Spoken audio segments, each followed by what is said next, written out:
ఆపడానికి కారణమే. చాలామంది కూడా నేను సార్ అన్నని శ్రీనివాసరెడ్డి అన్న కూడా రిక్వెస్ట్ చేస్తున్నా. దీంట్లో చాలామందికి గతంలో లాటరీ ద్వారా రావడం జరిగింది. అయినప్పుడు కూడా ఒక 99 మందిని మనం వాళ్ళ ఇందిరమ్మ ఇళ్లలో లబ్ధి పొందినారు. గతంలో ఆ లబ్ధి పొందిన వాళ్ళని తీసివేయడం జరిగింది. చాలామంది వాళ్ళు బాధపడుతున్నారు. వాళ్ళ ఇందిరమ్మ ఇండ్లు అనేది గతంలో అవినీతి జరిగిన మాట వాస్తవం. వాళ్ళ గతంలో ఉన్న అంటే అప్పుడున్న అధికారంలో ఉన్న నాయకులు వాళ్ళకు నిజమైన లబ్ధిదారులు కాకుండా వాళ్ళ పేర్ల మీద వాళ్ళు తీసుకోవడం వల్ల కొంత నష్టం జరిగింది.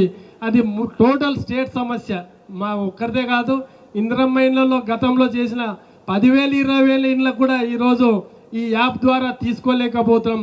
చాలా అదొక బాధాకరం. దాన్ని పునరాలోచించాలి ప్రభుత్వం. ఎందుకంటే ఫీల్డ్లో ఉంటాం మేము, ఆ ఫీల్డ్లో ఉన్న సమస్యల గురించి కూడా కొంత మీకు కూడా తెలియాల్సిన అవసరం ఉంది. అదేవిధంగా మనకు వచ్చిన ₹1,00,000 మొదటి ఫేజ్లో 1,00,000 రూపాయలు ఇల్లు కట్టుకోవడానికి వచ్చింది. దాంట్లో కూడా అకౌంట్లో డైరెక్ట్గా మనకి అంటే బ్యాంకర్స్ డైరెక్ట్ అకౌంట్లో పడితే వాళ్ళు అప్పు ఉంటే అప్పు కూడా కట్ అవుతుంది. దాన్ని కూడా ఒక్కసారి ఆలోచన చేయాల్సింది కోరుకుంటాను. ఎందుకంటే అది కట్ అవుతుంది. అది బ్యాంకర్స్ కూడా నేను ఎల్డిఎం గారికి మొన్న రిక్వెస్ట్ చేయడం జరిగింది. ఆల్మోస్ట్ డైరెక్ట్ కట్ అయిపోతుంది. వీళ్ళ చేతిలో కూడా బ్యాంక్ మేనేజర్ల చేతిలో కూడా లేకుండా డైరెక్ట్గా కట్ అయిపోతుంది. అదేవిధంగా మహిళా సంఘాలు ఉన్న వాళ్ళకు కూడా ఈరోజు ₹1,00,000 ఇల్లు కట్టుకునిక కూడా రుణం ద్వారా ఈరోజు 9 కోట్ల రూపాయలు ఇవ్వబోతున్నాం. వారు కూడా ప్రత్యేకంగా శుభాకాంక్షలు. ఎందుకంటే ఏది చేసినా ఇంత పెద్ద కార్యక్రమం చేస్తే చాలామంది మళ్ళీ బయట రకరకాలుగా మాట్లాడుతున్నారు.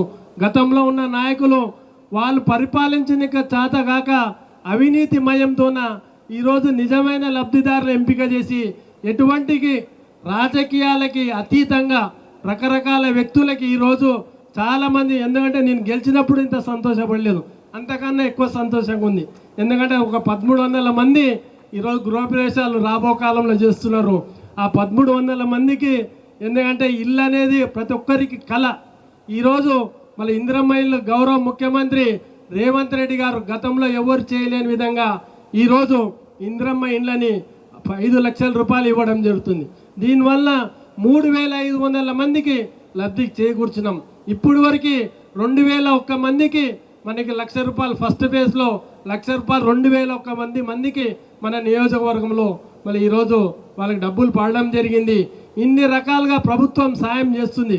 ప్రభుత్వం కూడా ఈరోజు ఉన్న ప్రభుత్వాలు గతంలో ఉన్న ప్రభుత్వాలకు భిన్నంగా ఈరోజు అభివృద్ధిలకు ముందుకు తీసుకెళ్తున్నారు. అదేవిధంగా ఈ ప్రాంతం చూడండి, గతంలో ఎట్లుండే ఈరోజు అక్కడనే మెడికల్ కాలేజ్ వచ్చింది. మనం ఫ్యూచర్ ఉండాలని ఇక్కడనే ఒక స్కూల్ కట్టించిన, కమ్యూనిటీ హాల్ కట్టించినాం. ఎందుకంటే భవిష్యత్తులో ఇక్కడ 6,000 మంది పైన ఉంటారు. ఒక 3 వార్డులు అవుతాయి. వీళ్ళకి ఎటువంటి సమస్యలు ఉండకూడదని భవిష్యత్తులో దృష్టి ఉంచుకొని స్కూల్ని కూడా కట్టించడం జరిగింది. స్కూల్ వస్తుంది, కాలేజ్ కూడా వచ్చేంత వరకు ఒక 5 ఎకరాలు ఇక్కడ తీసి పెట్టడం జరిగింది. పెళ్ళిళ్ళు చేసుకుంటే పెళ్ళిళ్ళ కొరికి కమ్యూనిటీ హాల్ కట్టియడం జరిగింది. ఇంత పెద్ద అంటే ఒక ఓపెన్ ల్యాండ్ని కూడా ఇడిపించి ఒక అంటే ప్రైవేటు వ్యక్తులు మనం 20 లక్షలు పెట్టి ఒక అపార్ట్మెంట్ కట్టుకున్న ఆ అపార్ట్మెంట్ కొన్నా కూడా ఇంత ఎలివేషన్ కానీ ఇంత గాలి కానీ ఉండదు. ఎందుకంటే ప్రైవేట్ వాళ్ళు కట్టుకునేది ఇరుకున కడతారు, స్థలాలు కూడా దూరం ఉండవు. మళ్ళీ ఇక్కడ ఎక్కడికెళ్ళి వచ్చినా గాలి వచ్చే విధంగా కూడా ఈ కన్స్ట్రక్షన్ చేయడం జరిగింది. చాలామంది రానోళ్ళు ఉదయంకి వెళ్ళి కూడా ఈ చూసినాక చాలామంది బాధలు పడుతున్నారు.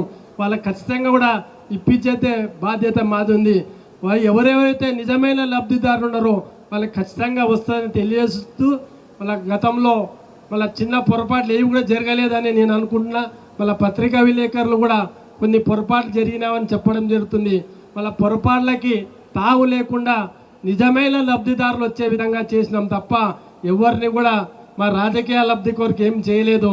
నిజమైన ప్రజలకి అందాలి, నిజమైన లబ్ధిదారులకు అందాలనే విధంగా చేసినాం. ఇన్ని పథకాలు గతంలో ఒకసారి ఆలోచన చేయండి. గద్వాల 10 సంవత్సరాల క్రితం ఎట్లుండే, గద్వాల కొత్త బస్ స్టాండ్ రావాలంటే భయపడుతుండ్రి. ఈరోజు కొత్త బస్ స్టాండ్, హాస్పిటల్ వరకు ఉన్నాయి. గతంలో ఎక్కడ కూడా చూడలేకుండే ఇంత పెద్ద ఎత్తున మెడికల్ కాలేజ్ కట్టించినాం. ఇక్కడనే నర్సింగ్ కాలేజ్ వచ్చింది. ఇన్ని రకాలుగా గట్టు ఎత్తిపోతల పథకం చేసినాం. ఎన్నో రకాలుగా అభివృద్ధికి మళ్ళీ ఎక్కడ కూడా గత పాలకులు 40 ఏళ్ళు పరిపాలించిన నాయకులు చేయని విధంగా మీరు రెండోసారి